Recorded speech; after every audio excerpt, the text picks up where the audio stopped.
सी news पर वक्त है न्यूज बुलेटिन का, जिसमें हम जानेंगे कि भारतीय जनता पार्टी रामचंद्र विधायक किस मंदिर पहुंचे, यूपी की बरेली पुलिस को क्यों सताया मुर्दों का डर और देशव्यापी बैंक कर्मियों ने क्यों की हड़ताल। इन सभी खबरों को जानेंगे विस्तार से इस वक्त की न्यूज बुलेटिन में। अयोध्या धाम मां कामाख्या मंदिर में भारतीय जनता पार्टी के रामचंद्र विधायक दर्शन पूजन करने के लिए तहसील रुदौरी क्षेत्र पहुंचे, जहां इस अवसर पर रामचरितमानस का पाठ भी हुआ और ओम नमः शिवाय का जाप भी हुआ। पार्टी के सभी पदाधिकारियों के साथ उन्होंने वहां पर मीटिंग भी की। अयोध्या से सी न्यूज संवाददाता अजय की रिपोर्ट।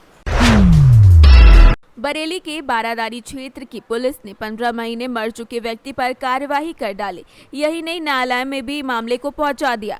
इसी को लेकर मृतक के परिवार वाले नईम कुरैशी आज एसएसपी रोहित सिंह साजवाड़ के दरबार में पेश हुए और बारादारी पुलिस की शिकायत की, साथ ही विभागीय कार्यवाही करने की मांग की है। मेरा नाम है अनीस सकलैनी है। क्या मामला है? मामला है सर यही कि फर्जी तरीके से इसमें हमारे वार्ड में एक साथ 16 कर दिए कुछ लोगों के ऊपर जो मृतक हैं। हम भी चाहते हैं कि सर से आज कप्तान सर से मिले, वो तो नहीं मिल पाए, मगर प्रभारी सर मिले, तो हमने उनसे यही कहा है कि इसमें सख्त से सख्त कानून कार्रवाई की जाए और जो इसमें सच्चाई है कैसे एक साथ जो लोग विस्तार से बताइएगा। ऐसा इसमें ये हमारे मित्र नईम कुरैशी, इनके भाई का मर्डर हो चुका है, फिरदौस खान अंजुम और नौशाद उर्फ बड़े। जो नौशाद उर्फ बड़े हैं वो चौकी पे बैठे रहते हैं। कौन सी चौकी? ये काकटोला चौकी पे सर। अच्छा। तो उनके माध्यम से गलत तरीके से गलत नाम दर्शाए जाते हैं जो मर चुके हैं, उनके किसी की वलीयत गलत कर दी जाती है, ये काम होता है वहाँ पर। तो हम आज कप्तान सर से मिलने आए कि ये इसमें जिसने भी की है उनको सज़ा मिलना चाहिए और सख्त से सख्त कानून कार्रवाई की जाए। मतलब जैसा आप बता रहे हो जो करी है जी सर, वो इसमें व्यक्ति मौजूद है? नहीं है सर, वो मृतक हैं। उसमें खलील खां का नाम दर्शाया है। खलील खां काफ़ी टाइम पहले मर चुके हैं और एक मोबिन वलीयत खलील खां, उनका भी कोई अता पता नहीं है। तो फर्जी तरीके से ये नाम दर्शाए गए, उसके अंदर गुमराह किया जा रहा है प्रशासन शासन को। जानना चाहेंगे कि पुलिस आपके दरवाजे गई थी, कैसे आपको पता लगा? सर हमने जब तारीख लेने आए तो हमने यहाँ सर्टिफाइड कॉपी निकलवाई है। सर्टिफाइड कॉपी जब निकलवाई हमने उसमें एक प्रार्थना पत्र में लगाई है, उससे हमें पता चला है सर। पुलिस हमारे दरवाजे पे नहीं कि हम तो वाली जो हमारे मुचल के थे उस पर साइन कराने गई थी, बस दूसरा कोई दिखाया। जब हमने यहाँ फाइल देखी तो हमें यहाँ पता चला। जिनकी मृत्यु हो चुकी है, जिनके ऊपर 116 कैबिन कर दी है, वो कहाँ के रहने वाले हैं? वो चक महमूद की है। बरेली से सी न्यूज संवाददाता विनय की रिपोर्ट। देशव्यापी बैंक कर्मियों के हड़ताल के समर्थन में आज 6 मुहान पर वाम लोकतांत्रिक मोर्चा के द्वारा मोदी सरकार के द्वारा किया जा रहा देश की सरकारी कंपनी को निजीकरण के विरोध में पुतला दहन किया गया।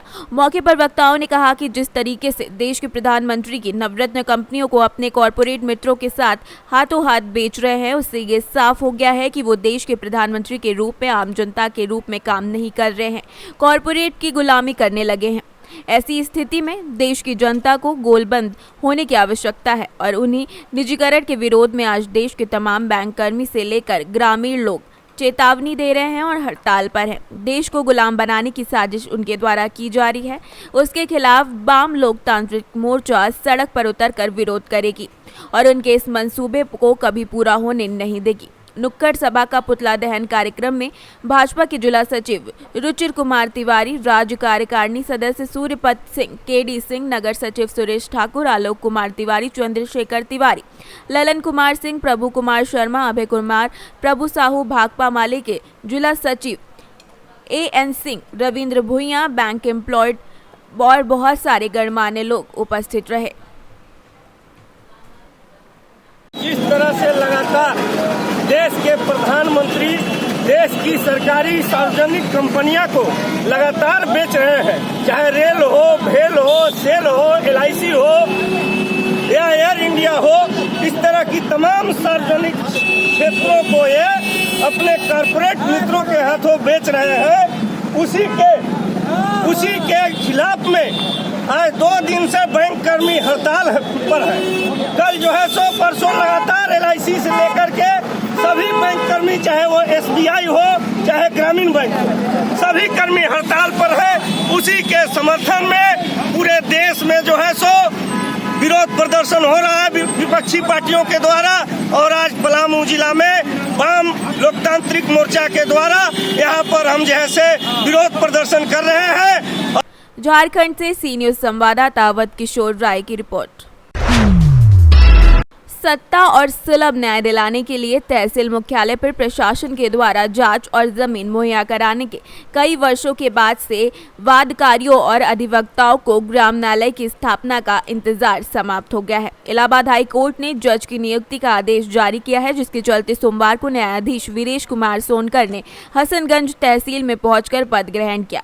हसनगंज तहसील के अधिवक्ताओं में खुशी की लहर दौड़ गई है। मुंसिफ कोर्ट के लिए पुराना परगना मजिस्ट्रेट न्यायालय चिन्हित किया गया है।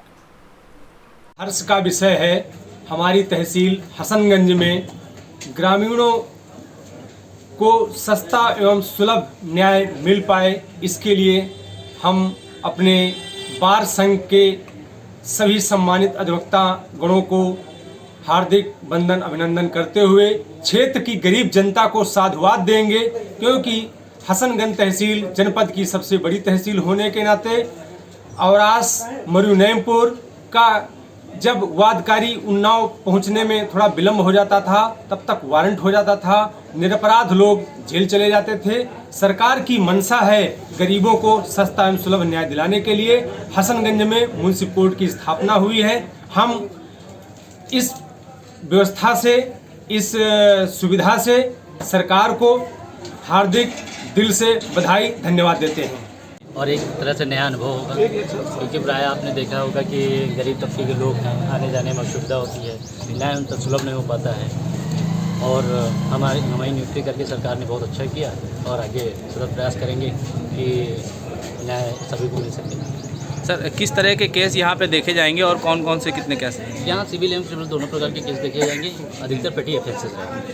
सर, जो ये कोर्ट खुली, इसके क्या लाभ जनता को होंगे? इससे जनता को सबसे बड़ा लाभ ये है कि जो ग्रामीण क्षेत्र के लोग हैं, जिनके पास आने जाने की सुविधा नहीं थी और न्याय उनकी पहुँच से दूर था, उसको मतलब वो उनके लिए अच्छा रहेगा कि पास में न्याय मिल जाएगा, ज़्यादा उन्हें खर्च नहीं होगा, बहन नहीं करना। उन्नाव से सी न्यूज़ संवाददाता दीपांकर सिंह की रिपोर्ट।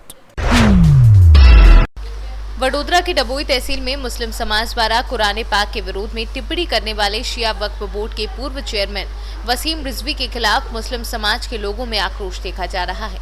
वसीम रिजवी द्वारा कुरान शरीफ से 26 आयतें दूर करने की याचिका सुप्रीम कोर्ट में दायर की गई है, जिसका डभोई मुस्लिम समाज के द्वारा पुलिस में FIR दर्ज कराई गई है और कार्यवाही की मांग की जा रही है।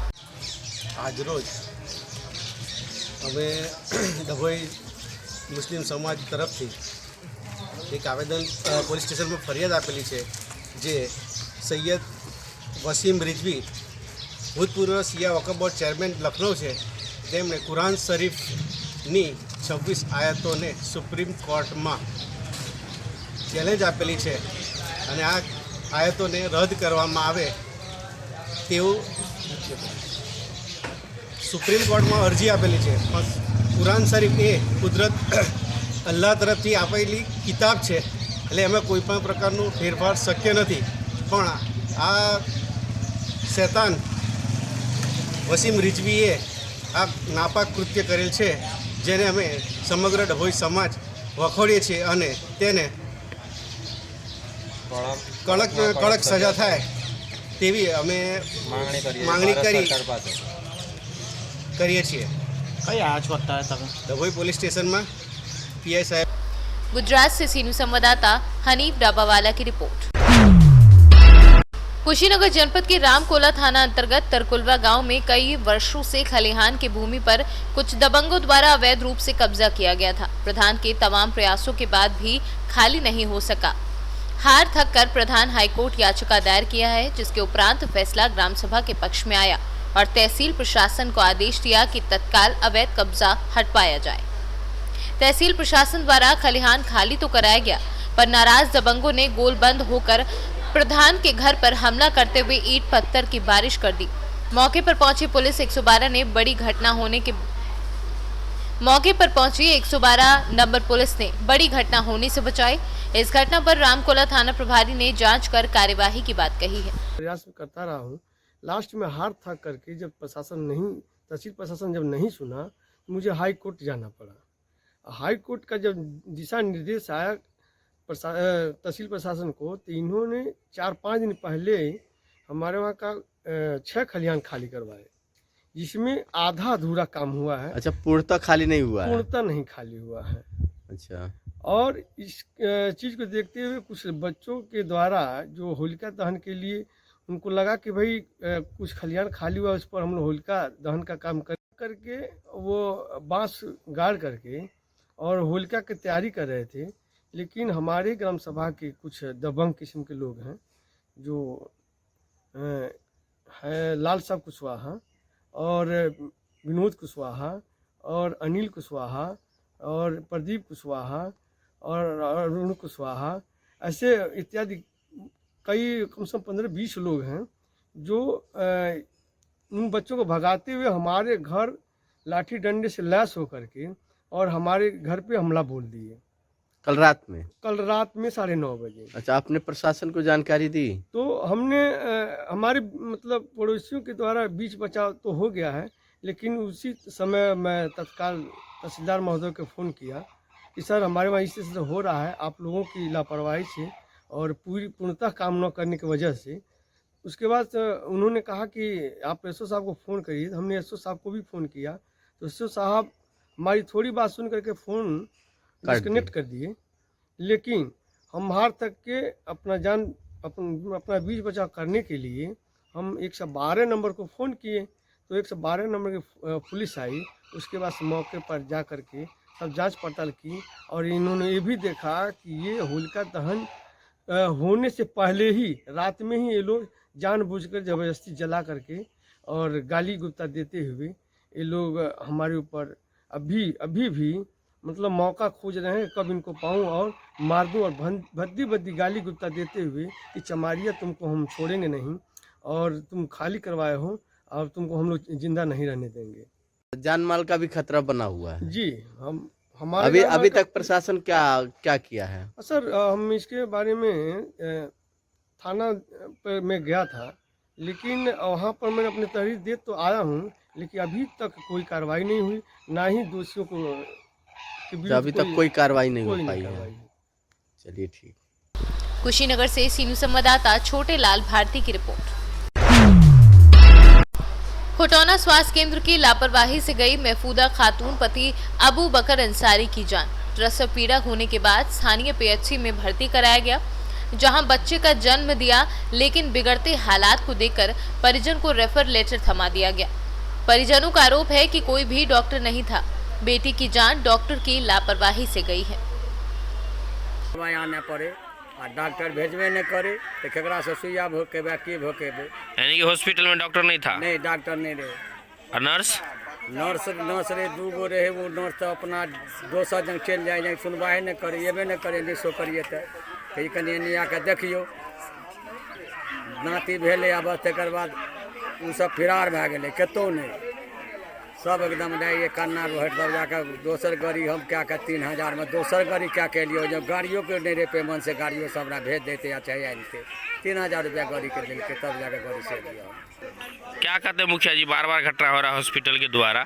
देखिए खुटौना हॉस्पिटल में जो खुटौना हॉस्पिटल का हेड है डॉक्टर केसरी, वो हमेशा लापरवाही बरतता रहता है। उसको मरीज किस हाल में रहता है नहीं रहता है उससे कोई मतलब नहीं, खाली अपना पॉकेट गर्म होना चाहिए। ये जो गरीब का अभी मृत्यु हुआ है, अगर लापरवाही नहीं बरता जाता तो मृत्यु नहीं होता। हम सारी जिम्मेदारी उस खुटौना हॉस्पिटल के जो हेड डॉक्टर है डॉक्टर केसरी, वो जिम्मेदार है इसका। उस गरीब को मार दिया है, मरा नहीं है, मार दिया गया है। हमको उसका इंसाफ चाहिए। अगर इंसाफ नहीं मिलेगा तो हम लोग रोड पे आएंगे और धरना देंगे, धरना प्रदर्शन करेंगे इस डॉक्टर। मधुबनी से सीनू संवाददाता इजहार की रिपोर्ट।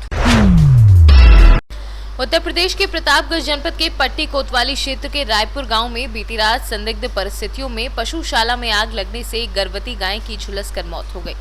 रायपुर गांव निवासी गुलशेर खान पुत्र जलील खान का आरोप है कि बीती रात पड़ोसियों ने उनके गौशाला को आग के हवाले कर दिया, जिसके चलते पशुशाला में बंधी एक गर्भवती गाय की झुलसकर मौत हो गई। पीड़ित ने इस मामले में पट्टी कोतवाली पुलिस को सूचना दी। पुलिस ने संदेह के आधार पर एक आरोपी को हिरासत में लिया है। घटना को लेकर पीड़ित पक्ष पड़ोसी पर आरोप लगा रहा है। दोनों पक्षों के बीच में जमीनी विवाद को लेकर रात छिड़ी हुई है। कई बार पुलिस ने दोनों पक्षों का शांति भंग में चालान भी किया है। क्या नाम है आपका? नाजमा। ये गांव कौन सा है? रायपुर। क्या मामला क्या हुआ? मामला ऐसा है भैया जो है कि हमारा जो है 12 बजे रात तक मतलब बोलत बतलात रहे ने 1 बजे रात के हमारा जो है मरहा फूके हैं। कौन फूका? फूके जो है चांदनी है एक मुनीस के लड़कियां नहाए सहबाज सहनशाह यहाँ सरफ रहे हैं ऐठी जो है ट्रेनिंग है सब ऐसे मिल के मीटिंग बनावत गए फूकत गए हैं। कितने बजे रात को आग लगाए? 12:30 बजे। बता रहे थे कि शॉर्ट सर्किट हुआ था। नहीं, शॉर्ट सर्किट नहीं हुआ, नया केबल डाला हूँ, शॉर्ट सर्किट कैसे होएगा वो? अच्छा। हाँ 12 बजे बतलात रहे 12:30 लाइट बजे। शुरू से लेके आखिरी तक हमारे घर पे थी। शुरू से लेके लास्ट तक हमारे घर पे थी। लाइट काटा गया, हम लोग लाइट काटे हैं। लाइट रही है। क्या क्या नुकसान हुआ था? नुकसान हुआ है, हमारा गाय मरी है, एक गाय 25 जख्मी है। हमारा सब सामान यहाँ पे रखा हुआ था, भूसा कोए रखा हुआ था, सब सामान यहीं रखा हुआ, सब जल गया है। अच्छा, क्या नाम है आपका? गुलशेर। ये गांव कौन सा है? रायपुर थाना पट्टी। क्या मामला क्या हुआ आपका? मामले रात में आग लगाई देते हैं। कौन लगा दिया? बगल वाले। कैसे लगी आग? आग लगा के भाग गए लोग, हम लोग सोवत रहे। झगड़ा हुआ था। कौन थे वो लोग?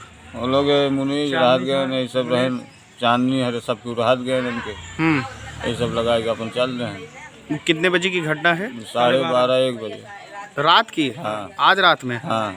तो फिर क्या इस पर आप क्या कार्रवाई किए? कार्रवाई पुलिस आई नहीं, देखी नहीं। कौन किस थाने से पुलिस थे? पट्टी। अच्छा, सूचना दिए थे पुलिस को? हाँ। फिर क्या हुआ? कुछ नहीं, देख के गए, सुबह बुलाए थे।